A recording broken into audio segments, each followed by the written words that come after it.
लगी, दोनों लड़न लगे। यशोदा मैया आई, दोनों के बीच बचाव कियो, दूर दूर किए। बोले कहा करना चाहो आज बता दो। दाऊ दादा बोले मैं बड़ा हूं, मैं पहले बोलूंगा। बोले बोल। बोले आज के बाद कन्हैया के संग में खेलवे नहीं जाऊंगा वन में। ठाकुर जी तुरंत चरणों में गिर गए। जय। अरे दाऊ दादा ऐसे मत करो, आपके बिना तो मैं कैसे खेलूंगा, आपके बिना कैसे जाऊंगा, आपके बिना मेरा मन कैसे लगेगा, मेरा ख्याल कौन रखेगा, मुकु माँ वन में भोजन कौन करावेगा। दाऊ दादा बोले अब तो को पता चलेगी, अब अकेलो जा, मैं ना जाऊंगा तेरे संग, मैं अपनी दूसरी मित्र मंडली बनाऊंगा, वहां के संग रहूंगा, तू अपनी मित्र मंडली के संग जा। ठाकुर जी झूठे आंसू बहाने लगे। दाऊ दादा कह रहे हैं 2-4 दिन थोड़ा सा रूठेगा फिर मना लूंगा। ठाकुर जी लेकिन अंदर ही अंदर प्रसन्न हो रहे हैं, वाह भाई बहुत बढ़िया, अब कम से कम ये दूर तो रहेंगे, एक आध दिन में ही हम काम कर देंगे, कालिया नाग का वध करना है इनके बिना कर। ठाकुर जी बहुत चिंतित हैं कालिया नाग को लेकर। भगवान को 2-4 बार खबर मिली कि कुछ गाय यमुना का जल पीने के लिए जाती हैं और वहां यमुना जल पीते ही मूर्छित हो जाती हैं। आज प्रातः काल का सूर्य उदय हुआ, अपनी समस्त गृहचर्याओं को निवृत्त होकर के ठाकुर जी अपने समस्त ग्वाल मंडली के साथ में कंडुक क्रीड़ा करने के लिए यमुना पुलिन पर जाने लगे। आज ठाकुर जी उस दिशा में जा रहे हैं जहां आज तक कभी नहीं गए। मधुमंगल, श्रीदामा आदि सब ठाकुर जी को रोक रहे हैं। बलराम जी होते हैं तो बलराम जी जो कहते हैं ठाकुर जी को करना पड़ता है, लेकिन आज रोकने वाला कोई नहीं। श्रीदामा कहते हैं लाला आज हम दूसरी तरफ क्यों जा रहे हैं। बोले आज हम यहीं खेलेंगे, वहां खेलते खेलते हार गए। सब ग्वाल बाल कहते हुए जा रहे हैं लाला यहाँ मत जा, हमने सुनी है यहाँ पे कोई कालिया नाग रहे और वाक्य कारण गैया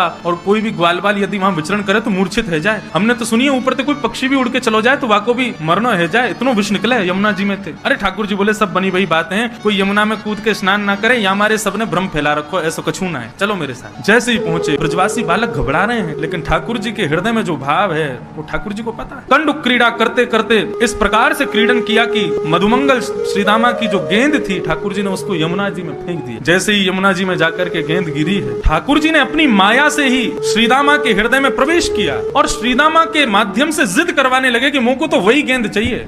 नहीं तो क्रीड़ा करते करते कितनी गेंद खोती हैं, कभी श्रीदामा मधुमंगल क्रोधित नहीं होते, कुंपित नहीं होते, लेकिन आज श्रीदामा जिद कर रहा है मुझको वही गेंद चाहिए। बाकी के सब सखा मंडली के सब श्रीदामा से कह रहे हैं अरे ठीक है लाला दूसरी गेंद आ जाएगी, ऐसे तो जाती रहे, तू आज इतना गुस्सा क्यों है रो है। श्रीदामा बोला सब शांत है जाओ, कन्हैया मुझको वही गेंद चाहिए लेके आ। ठाकुर जी बोले यहाँ में कालिया नाग रहे, श्रीदामा देख ले कूद जाऊंगा मैं। बोलो मुझको कछु ना पता, कैसे भी करके लेके आ। ठाकुर जी बोले मुझको चुनौती मत दे, मैं कूद जाऊंगा। सब ग्वाल बाल वहां श्रीदामा और ठाकुर जी के बीच के जो वाद संवाद है, युद्ध है, उसको शांत करने की कोशिश कर रहे हैं, लेकिन इतने में ही ठाकुर जी ने अपनी काली कमली को कसा और एक मल्ल की तरह, एक पहलवान की तरह ठाकुर जी कहते हैं आज या कालिया नाग को ही देखूंगा। कदम पर जैसे ही चढ़े श्रीदामा को स्मृति आई कि ये क्या हो रहा है, लाला तू कदम पे काई को चढ़ो। बोले तेने कही ना तुमको गेंद चाहिए, मैं गेंद लेके आऊंगा। अब तो श्रीदामा कहने लगा, बोले नहीं नहीं लाला यहाँ मत कूदियो, तू वापस आ जा। इतना कहना ही हुआ कि ठाकुर जी ने कदम के डाल से एक छलांग मारी और सीधे काली देह में प्रवेश कर गए। काली देह में भीतर प्रविष्ट हो गए ठाकुर जी। सब ग्वाल बाल त्राहिमाम चिल्लाते हुए दौड़े वहां से वन की वृंदावन की ओर। सब ब्रज वनिताओं को बुलाने के लिए ब्रजवासियों